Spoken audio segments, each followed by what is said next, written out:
Sensation, le MAG. Bonjour à tous, bienvenue sur Sensation en association avec TV78. Je suis aujourd'hui avec Adeline Baudin, directrice administrative au sein du théâtre cinéma et de l'Ampli à Fontenay-le-Fleury. Et Luc Cerutti, vous êtes directeur artistique au sein des deux salles de spectacle. Bonjour. Bonjour. Alors, plus connu sous le nom de Théâtre de Fontenay-le-Fleury, la salle de spectacle a changé de nom à l'occasion d'une nouvelle direction que vous représentez désormais. Vous êtes donc à la fois responsable du théâtre cinéma, de l'Ampli, mais également de la Fabrique. On va parler un petit peu de ces trois salles pendant cette émission. Et on va commencer par la Fabrique. Quels sont les objectifs de cette structure ? Alors la Fabrique, ce sont des ateliers de théâtre hebdomadaires qui ont lieu toutes les semaines et qui vont de l'école primaire jusqu'à l'atelier amateur adulte. Donc on a des groupes qui se succèdent tout au long de la semaine pour pratiquer le théâtre amateur. Donc c'est vraiment un cœur vivant de la structure, puisque c'est aussi avec ces groupes qu'on pourra mener différents projets au sein du théâtre cinéma, que ce soit autour de la programmation, de la venue d'artistes qui pourront les sensibiliser à leur travail et de faire vivre aussi le projet du théâtre cinéma. Et ça nous semblait très important d'avoir ce socle, d'avoir une sorte d'école du spectacle à l'intérieur. Alors qu'apporte justement la pratique du théâtre selon vous ? Est-ce que ça apporte une meilleure confiance en soi ? Est-ce qu'il y a d'autres aspects positifs ? Le théâtre apporte énormément de choses. Pratiquer le théâtre, c'est déjà être au sein d'un groupe. Donc c'est travailler sur le rapport qu'on a avec les autres et de vivre une aventure collective tout au long de l'année, puisque l'année se terminera par un festival de pratique amateur où tous les amateurs qui auront traversé les activités du théâtre cinéma, que ce soit au sein de la Fabrique ou que ce soit aussi tout le travail des actions qu'on va mener avec les écoles, seront invités, amenés, s'ils le souhaitent, si les projets vont dans ce sens-là, à se produire devant un public. Donc ça, c'est une aventure formidable au cours de laquelle on apprend énormément de choses sur soi, énormément de choses sur les autres. Et oui, par rapport à ce que vous disiez sur la prise de parole, dépasser certaines appréhensions qu'on peut avoir sur le fait de parler devant un public. Et une fois qu'on l'a fait, on se rend compte que c'était pas si terrible que ça et on a même parfois envie de le refaire et d'y retourner. Alors on va maintenant parler du théâtre cinéma. Nous en avons beaucoup parlé dans nos mags avec l'ancienne direction. Quelles sont vos ambitions en termes de programmation culturelle pour cette salle de spectacle et de cinéma ? Alors nos ambitions, c'est d'ouvrir dans un premier temps un petit peu plus à la danse, puisque effectivement...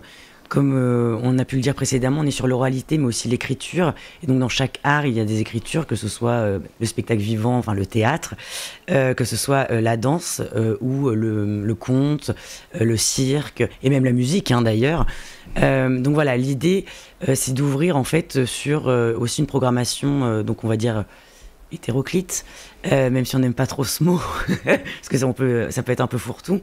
Mais voilà, d'être justement sur l'écriture dans toutes ses formes. Voilà, tout simplement. Enfin voilà, on va dire c'est un peu un projet sur cette première saison. En tout cas, c'est comme ça qu'on a écrit la programmation. Et du coup, en ouvrant à différentes formes. Donc ça va effectivement du seul en scène à beaucoup de monde sur le plateau, puisqu'il y a un spectacle où il y a une quinzaine de personnes sur le plateau, si je dis pas de bêtises.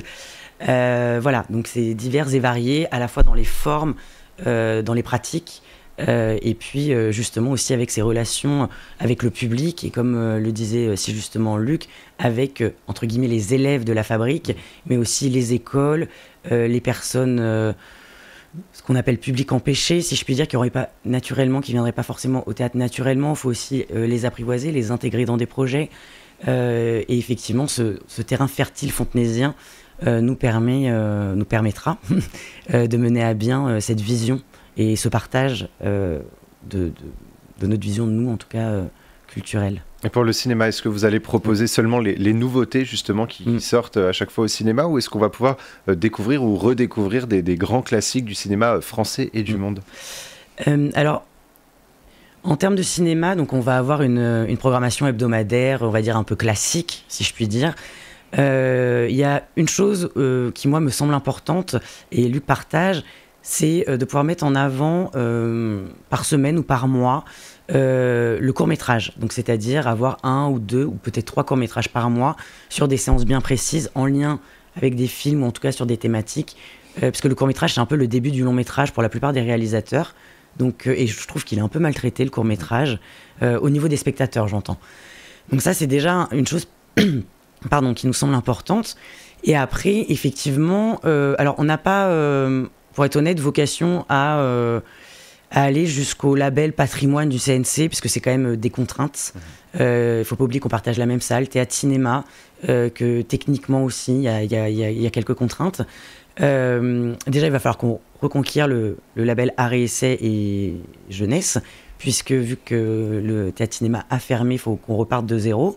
Donc ça, on a 100 lignes de mire déjà. Donc ça sera pas que du blockbuster, c'est ça que je veux dire. Et après, effectivement, de par les propositions au sein du théâtre ou même à l'ampli, l'idée c'est aussi que ça se réponde. Donc évidemment qu'il y aura de la programmation à un moment donné de films qui est sorti peut-être il y a 10 ans, 15 ans, 20 ans, 50 ans. Puisqu'on a commencé déjà aussi à questionner les artistes qui vont fréquenter l'ampli et le théâtre sur leur programmation cinéma, puisqu'on a envie de les associer aussi de temps en temps, quand ça a du sens par rapport au spectacle qu'ils ont mis en scène ou à leur concert. Quel film on pourrait projeter en lien avec le spectacle que les gens vont voir? Ça peut être quel film, et ça peut aussi être quel est un film qui vous a construit en tant qu'artiste, et on a le coup de cœur de l'artiste qui est programmé dans la saison du théâtre et qui présente un film qui l'a marqué. Ça permet aux spectateurs de plonger dans un univers artistique au travers d'une pièce de théâtre, mais aussi de fréquenter l'artiste de manière plus intime, avec peut-être un choix cinématographique qui peut être proposé. Toujours dans cette optique de créer de toute façon un lien et un échange. On va parler enfin de la 3e salle, c'est l'Ampli. Vous avez d'ailleurs mis en place une programmation jusqu'en décembre. Le 14 octobre, c'est la Malice Family qui se produira à l'Ampli. On va écouter un extrait de la Malice Family et on poursuit juste après. Et toi t'es belle, et toi t'es belle, et toi t'es belle, et toi t'es belle, et toi t'es belle, et toi t'es belle, et toi t'es con. Tu seras belle comme ta mère, con comme ton père, à moins que ce soit pire, à moins que ce soit le contraire. Belle comme ta mère, con comme ton père, y'a pas de fatalité dans cet univers. Tu seras belle comme ta mère, con comme ton père, à moins que ce soit pire, à moins que ce soit le contraire. Belle comme ta mère, con comme ton La Malice Family, c'est donc le 14 octobre à l'Ampli, situé donc à Fontenay-le-Fleury. Et en première partie, il y aura Alix. Alors, quel est l'univers de cet artiste? Alix, c'est assez calme, si je puis dire. C'est en première partie, donc ça sera en voix-guitare. Merci Adrien, qui est notre régisseur principal, qui nous a trouvé cette pépite pour justement proposer une première partie. Non pas pour faire comme un zénith, mais pour justement faire aussi des propositions et permettre à des artistes qui n'ont pas forcément encore une visibilité ou qui n'ont pas enregistré 50 titres. Donc son premier EP Ne me dit pas, si je dis pas de bêtises, c'est le cas de le dire. Et l'idée, voilà, c'est en fait de pouvoir aussi proposer, c'est un petit peu comme le court-métrage finalement avec le cinéma, c'est de se dire que par moment, ça sera pas tous les concerts où il y aura une première partie, mais par moment, ça peut venir aussi ponctuer, faire une sorte de balance entre deux univers, quelque chose de posé, puis après, comme on a pu l'entendre, quelque chose de peut-être un peu plus festif, un peu plus familial. Mais voilà, ça permet d'apporter un peu aussi une autre vision de la musique. On peut y aller, parce que là, par exemple, c'est pop-rock, et finalement, on a quelque chose d'un petit peu plus posé, plus calme ou plus jazz. Et voilà, ça permet de toujours dans la découverte, tout simplement. Et le 9 décembre, c'est l'artiste Moon qui se produira donc à l'Ampli. Oui. Qu'est-ce qui attend le public pour l'occasion? Alors là, on est plutôt sur de l'électropop, et donc avec 4 personnes sur le plateau, donc 3 musiciens et Céline, qui est la chanteuse. Pareil, alors là, effectivement, par rapport à l'Ampli, on est resté encore, entre guillemets, très territorial. C'est-à-dire que c'est aussi une des missions de l'Ampli au départ, c'est qu'en fait, on fasse un peu émerger les artistes des Yvelines, de Fontenay, alentour, Yvelines, franciliens. Voilà, donc on va essayer un petit peu, nous, au fur et à mesure de nos 5 années, de grandir un peu les choses. Et puis peut-être aussi un moment de peut-être un peu plus s'affiner dans les styles musicaux. Mais voilà, on attend de voir qui va comment dire, être présent ces 2 prochains soirs, et voir un peu aussi les envies, les écoutes. Et tout ça épaulé effectivement avec Adrien qui lui est là depuis quelques années et qui déjà a vécu la salle et les concerts des années précédentes organisés par le comité local de la jeunesse.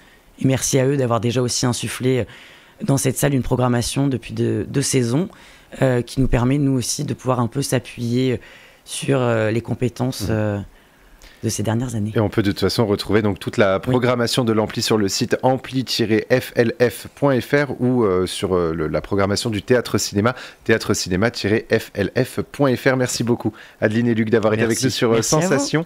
Et pour revoir ou réécouter cette émission, rendez-vous sur notre site et notre application Radio Sensation.